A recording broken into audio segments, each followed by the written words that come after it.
স্বার্থপর মানুষের ৩টা লক্ষণ বলি। এরা অনেকটা মিষ্টিভাষী হয়ে থাকে এবং এদের কথার মধ্যে সব মিথ্যাই থাকে। সত্যটা আপনি খুঁজে পাবেন খুব কম। কিন্তু এরা এমনভাবে কথা বলবে তাদের মিথ্যাকে আপনি সত্য মনে করবেন।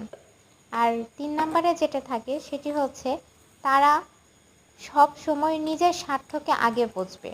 আপনি তাদের জন্য যা কিছুই করেন না কেন সেটার মূল্যায়ন তারা দিবে না। তারা অকৃতজ্ঞ হয়ে থাকে। আচ্ছা বাদ দেই। আজকে দেখাচ্ছি কাঁঠাল। এর আগে আমি কাঁঠালের আপনাদেরকে দেখিয়েছিলাম একটি শট। সেই কাঁঠালটা ভাঙিয়ে দেখাচ্ছি। এই কাঁঠালটা অনেক নরম ছিল, বাট আমি ভাবছিলাম যে কাঁঠালের ভেতরের অংশের ওয়াগুলো এগুলো অনেক বড় বড় হবে, কিন্তু ওয়াগুলো অনেক ছোট, কিন্তু অনেক সুস্বাদু। এত বেশি সুস্বাদু ছিল এবং আপনারা দেখতেই পাচ্ছেন যে আমি একটা আঙ্গুলের সমান করে কিন্তু এক একটা ওয়া হয়ে গেছে।